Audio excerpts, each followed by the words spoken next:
जरा कुछ डिफिनेशन है, इनको नोट कर लो बेटा।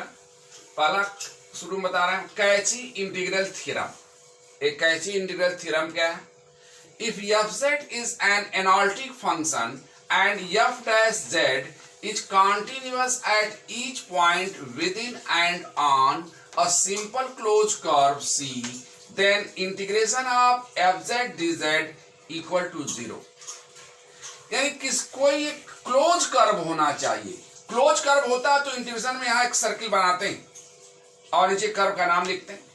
तो एक इन्होंने कहा कि कोई क्लोज कर्व ऐसा हो, सी कोई एक क्लोज कर्व है जिसके इन और ऑन, यानी इसके अंदर किसी पॉइंट पर या ऑन द फिगर पर कोई फंक्शन एफ जेड एनालिटिक हो और एफ डैश जेड कॉन्टिन्यूअस हो हर पॉइंट पर, तो ये integration of F Z D Z की वैल्यू 0 होगी।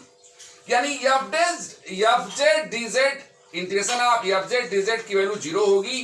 किस केस में? क्या क्या बाउंडेशन बताया इन्होंने कि अगर एफ जेड इस क्लोज रीजन के अंदर और ऑन, यानी पॉइंट चाहे अंदर हो चाहे ऑन द फिगर हो, उस पर एनालिटिक होना चाहिए और एफ डैश जेड कॉन्टिन्यूअस होना चाहिए हर पॉइंट पर।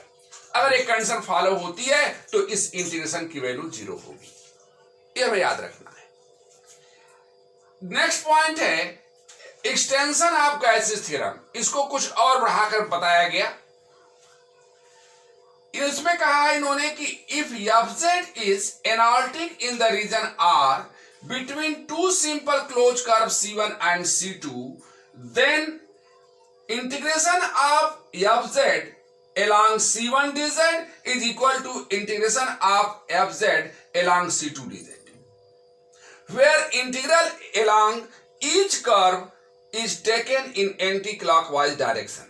यहां देखो दो क्लोज कर्व हैं, एक C1 है और एक C2 है। तो इसमें यह कहा गया कि if fz is analytic function in the region between two simple, इन दोनों कर्वों के बीच अंदर की पार्ट की बात कर रहे हैं, इस पार्ट की बात कर रहे हैं। अगर इस पार्ट में कोई फंक्शन एनालिटिक है, fz is analytic in the region, यानी इस रीजन में फंक्शन एनालिटिक है, तो integration of fz dz along C1 और integration of fz dz along C2 दोनों की वैल्यू सेम होगी।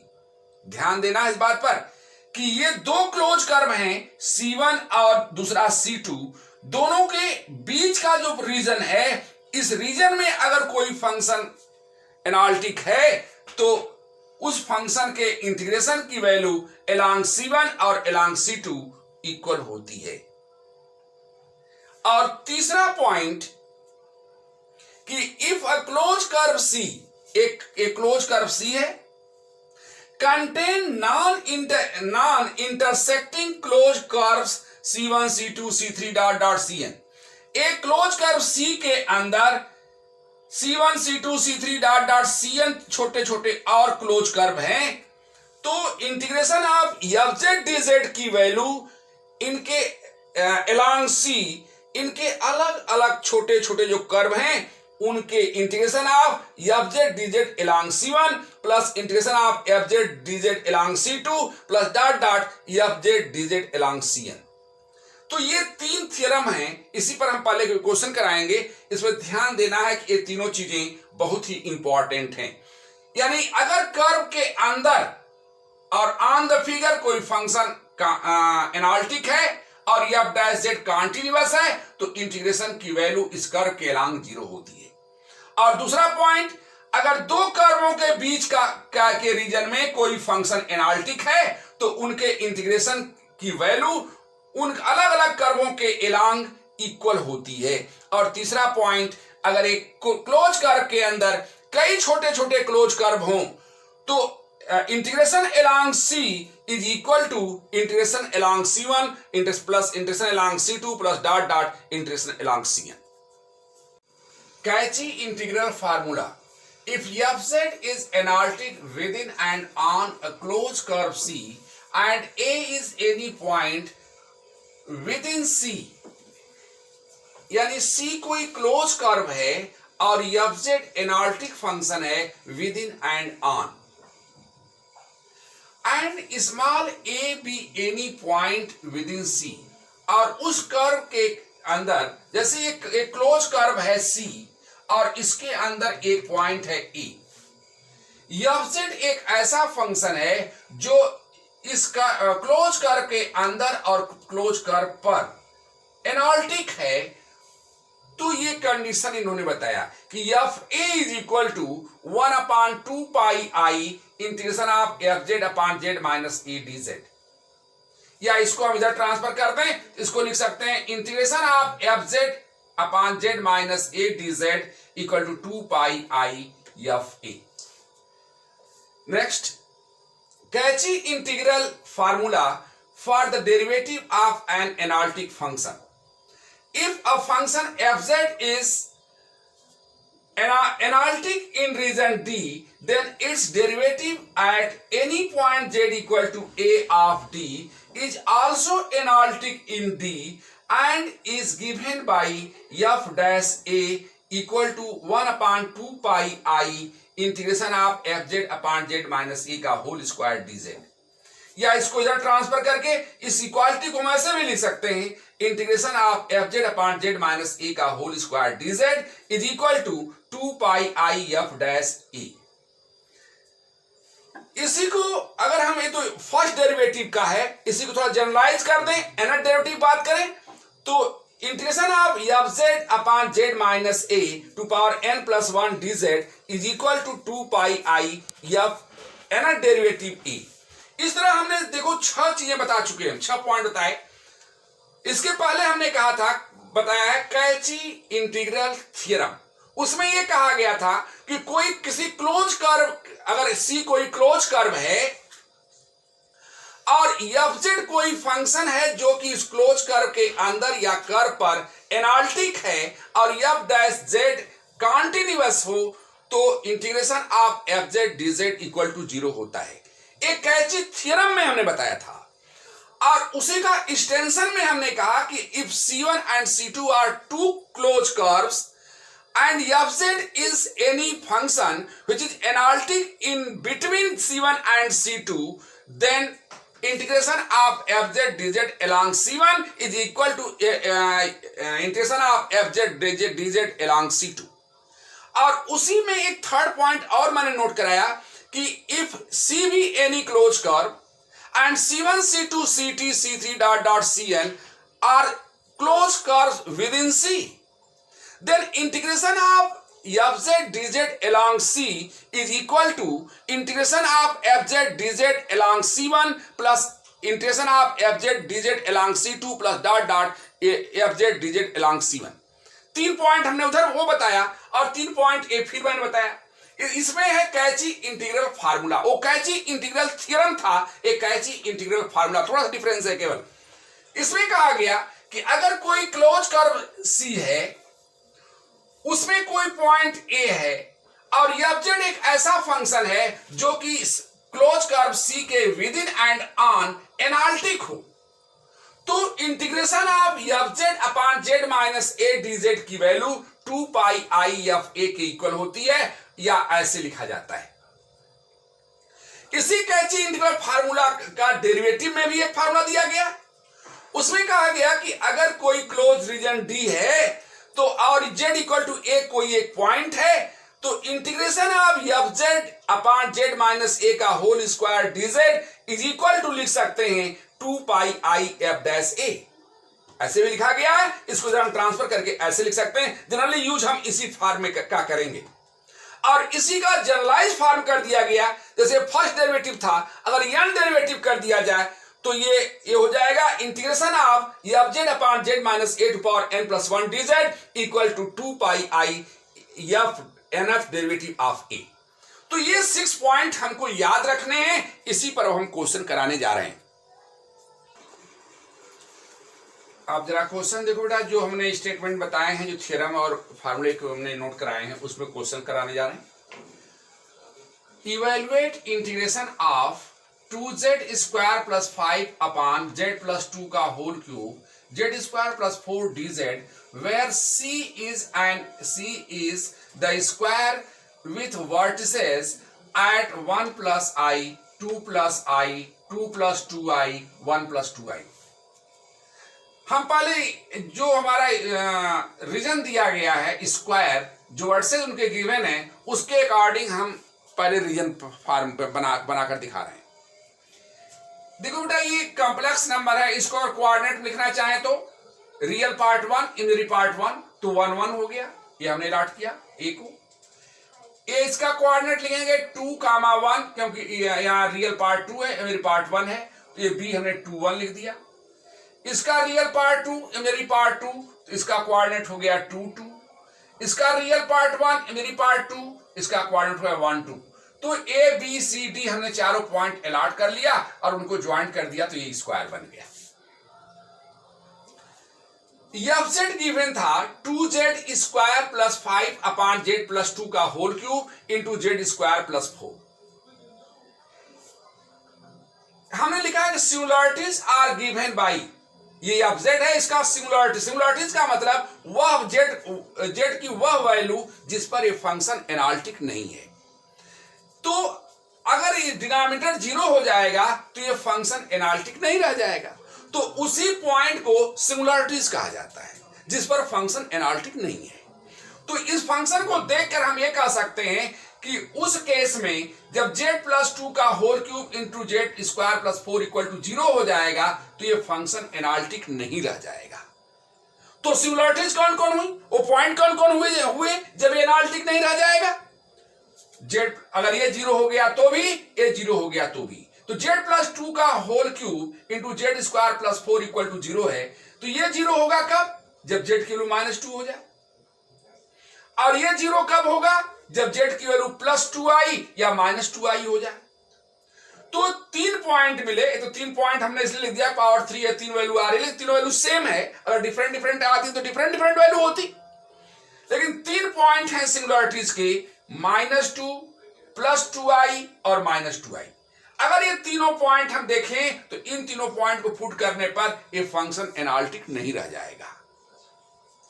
लेकिन देखने को ये मिल रहा है कि -2 z equal to -2, z equal to -2 का मतलब -2 प्लस 0i. अगर कॉम्प्लेक्स नंबर में लिखेंगे -2 को तो कैसे लिखा जाएगा, -2 plus i 0i, -2 plus 0i. और उसका कोऑर्डिनेट क्या हो जाएगा, -2, 0. और -2, 0 तो कहीं इधर आएगा, -2, 0 यहां होगा कहीं, ये बाहर है.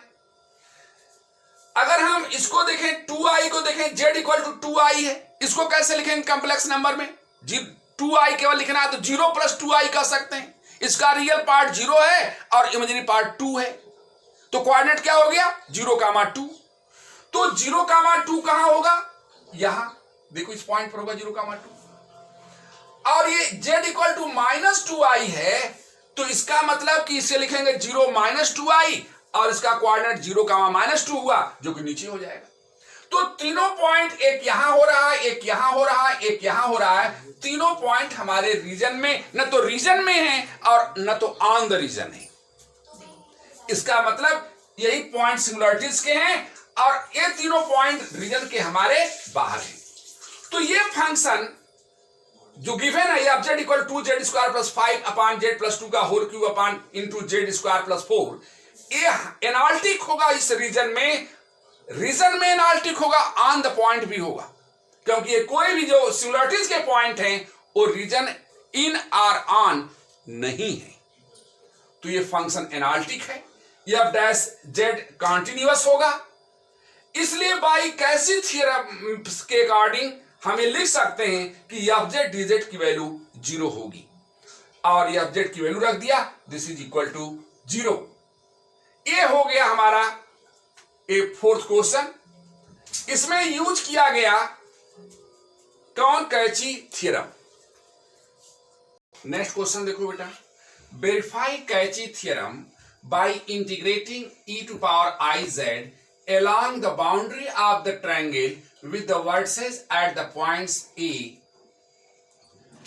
1 plus I, B -1 plus I, C -1 minus I. पहले हम फिगर बना रहे हैं जो हमको रीजन दिया गया है। रीजन इन्होंने कहा एक ट्रायंगल है जिनके 3 वर्सेस दिए हैं। अब देखो बेटा, वर्सेस जो दिए गए हैं कॉम्प्लेक्स नंबर में, इसको हमने कोऑर्डिनेट में लिखने का तरीका बताया भी। ये रियल एक्सिस कहा जाता है कॉम्प्लेक्स प्लेन में, और ये रियल एक्सिस है और ये इमेजिनरी एक्सिस है। कोऑर्डिनेट रियल और इमेजिनरी पार्ट से मिलाकर लिखा जाता है। तो इस कॉम्प्लेक्स नंबर का अगर कोऑर्डिनेट लिखें तो क्या लिखेंगे? Real part 1, imaginary part 1। तो 1, 1, तो ए का कोऑर्डिनेट हो गया 1, 1। बी देखो, इसका रियल पार्ट -1 और इमेजिनरी पार्ट +1, तो इसका कोऑर्डिनेट क्या हो गया बी का? -1, 1। ये देखो -1, 1 हमने अलॉट किया। तीसरा पॉइंट सी है, इसकी वैल्यू दी गई -1 -i। इसको कोऑर्डिनेट लिखेंगे तो रियल पार्ट -1, इमेजिनरी पार्ट -1, तो -1 -1 हो गया। ये तीनों वर्सेस को हमने ज्वाइन कर दिया तो ये ट्रायंगल बना। यही हमारा गिवन रीजन है। अब देखो, ये वेरीफाई कराना चाह रहे हैं Cauchy theorem. By boundary of the triangle C, इस कर्व जो कर्व है इसको सी हमने नाम दे दिया मान लो कर्व का। तो triangle C consist 3 line C1, C2 and C3।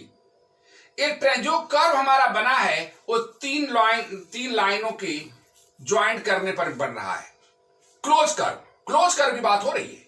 इसमें पहली लाइन है AB जिसको हमने C1 से डिनोट किया, दूसरा BC जिसको C2 से डिनोट किया, तीसरा CA C3 से डिनोट किया। तो ये कर्व एक क्लोज कर्व बन रहा है 3 लाइनों से C1, C2 और C3 से। तो जो एक्सटेंशन में कहा गया था कि अगर कई कर्व हैं तो उनमें अटैच पहले कर्व के लॉन्ग प्लस दूसरे कर्व के लॉन्ग प्लस तीसरे कर्व के लॉन्ग ऐसे प्लस होते जाता है। तो यहां देखो, ये therefore integration of FZ DZ along C1 along C माने क्लोज कर्व जिसको हमने कहा है ट्रायंगल को, इज इक्वल टू क्या हो जाएगा? Integration of FZ DZ along the line AB plus along the line BC यानी C2 plus along the line CA यानी C3। ये हम कैची थ्योरम के अकॉर्डिंग इस स्टेटमेंट को, इस इक्वेशन को हम लिख सकते हैं। अब इसी को वेरीफाई करना है कि इसकी वैल्यू इन तीनों के सम के इक्वल होती है। अब एक एक वैल्यू हम करके फाइंड करने जा रहे हैं। हम C1 के अकॉर्डिंग यानी along the line AB यानी C1 के अकॉर्डिंग along हम फाइंड करने जा रहे हैं इसका इंटीग्रेशन। तो along the line AB पर देखो, y कोऑर्डिनेट हर पॉइंट पर क्या होगा? 1। हर पॉइंट पर y कोऑर्डिनेट 1 होगा। बेटा यहां FZ DZ हम पिछले क्वेश्चन में भी सॉल्व कराए हैं। जब तक किसी एक वेरिएबल में चाहे x में चाहे y में नहीं कन्वर्ट कर लेंगे तब तक हम नहीं सॉल्व कर पाएंगे। तो हर इक्वेशन जिसके अलोंग हम इंटीग्रेशन करना चाहते हैं उससे हम एक की वैल्यू दूसरे में कन्वर्ट करते हैं। हमने x की यहां y की वैल्यू -1 पुट कर दिया क्योंकि हर पॉइंट पर y की वैल्यू क्या रही है? -1 +1। तो y equal to 1, therefore dy equal to 0। Differentiate कर दिया, इसका डिफरेंशिएशन कर दिया। z equal to x plus iy होता है, y की वैल्यू 1 है तो z equal to x plus i हो गया। इसको डिफरेंशिएट करेंगे तो dz इक्वल टू dx और i कांस्टेंट डिफरेंस 0 हो गया। सब x में कन्वर्ट हो गया। अब जब सब x में कन्वर्ट हो गया तो x की लिमिट देखो कहां शुरू हो रहा है? a से b। a में x कोऑर्डिनेट 1 और b में x कोऑर्डिनेट -1, तो लिमिट क्या हो गई? Integration of along C1 e to power i x plus i f z। हमने केवल वैल्यू रखा है बेटा z की, जो यहां से वैल्यू हमने पुट किया वो सब वैल्यू यहां रख रहे हैं। तो 1 to -1 e to power i x -1 e to power i x -1 क्या था ना? e to power i z था और z की वैल्यू x प्लस i है। इसमें i से मल्टीप्लाई कर दो तो i x plus i square -1 होता है तो e to power i x -1 हो गया। dx dz की वैल्यू dx हो गई। तो यहां से हम चाहें तो इसको ब्रेक कर सकते हैं e to power i x into e to power -1। e to power -1 को 1/e लिख सकते हैं। वो इस 1/e को हमने बाहर कर दिया, बचा e to power i x dx।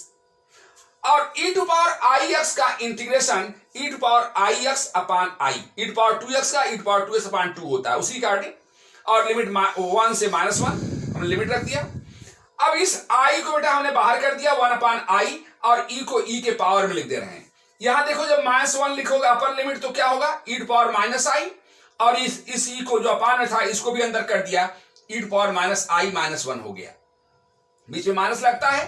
फिर lower limit e to power i हो जाएगा, और नीचे वाला जो 1 अपान e है ये e टू पावर i -1 हो गया।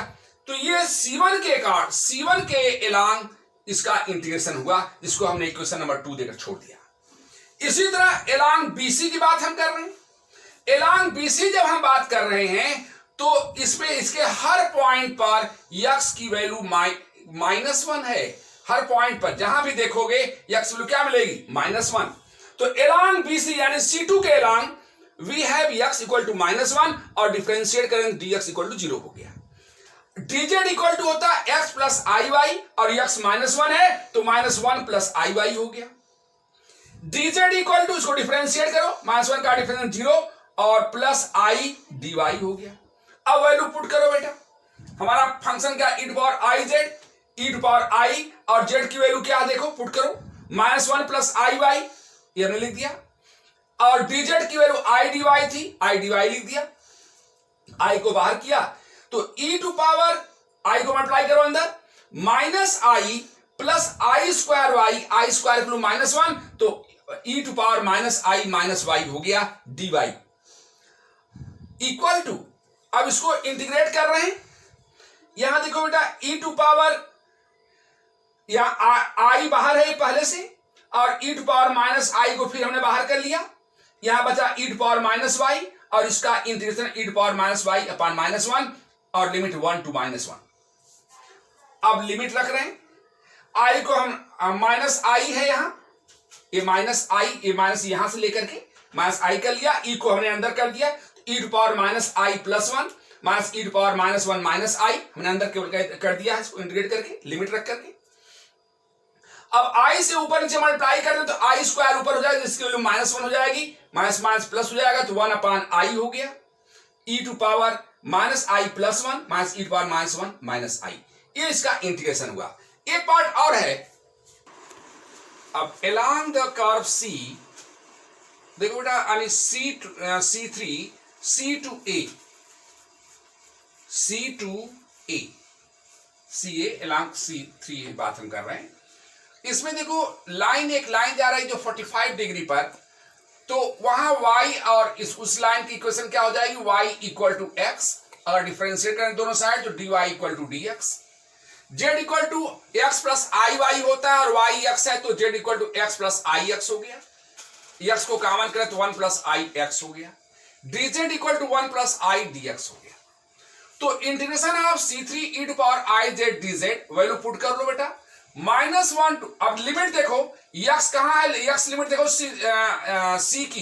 C का x कोऑर्डिनेट -1 और a का x कोऑर्डिनेट +1, तो लिमिट क्या हो गई -1 to +1, e to power i z की वैल्यू है 1 प्लस आई एक्स, और dz की value 1 plus I dx, 1 plus I constant को हमने बाहर कर लिया तो बचा -1 to 1 e to power i 1 plus x dx, 1 plus I बाहर है, और इसका integration e to power i 1 plus I X upon i 1 plus I, limit -1 से +1, ये बाहर कर दिया हमने इसको, तो 1 प्लस आई से 1 प्लस आई कैंसिल, 1 अपान आई बाहर है, और इसमें जो हमने लिमिट रखा तो x को +1 जब रखेंगे तो i से मल्टीप्लाई करो, i प्लस आई स्क्वायर -1 हो गया तो i -1 हो गया, e टू पावर i -1, और जब -1 से मल्टीप्लाई कर लेंगे इसी में तो e टू पावर -i +1 हो गया, बीच में माइनस होता है, upper limit minus lower limit, तो ये हो गया 1 upon i e to power i -1 minus e to power -i +1। अब देखो along C1 along C2 along C3 हमने इक्वेशन निकाला था, दूसरा इक्वेशन, तीसरा इक्वेशन, चौथा इक्वेशन ये हो गया, और तीनों को जब ऐड कर देंगे तो integration along C1 fz dz plus integration along C2 fz dz plus integration of along C3 fz dz, तो तीनों को ऐड करने पर, ऐड करके देखो उसमें वैल्यू क्या जा रही है जीरो। और सी एक ट्रायंगल है जो कि क्लोज रीजन है, और उसमें जो हमें फंक्शन दिया है e to power I Z, वह एनालिटिक फंक्शन होगा, इसलिए उस रीजन में कैची थ्योरम के according integration of F Z D Z की वैल्यू भी जीरो होगी। तो along C F Z D Z zero हो रहा है, और तीनों का सम भी की इंटीग्रेशन की वैल्यू जीरो आ रही है। तो क्या मिला हमें कि integration of F Z D Z along C is equal to integration of F Z D Z along C one plus integration of F Z D Z along C two plus integration of F Z D Z along C three. ये हमारा verification हो गया इस theorem का।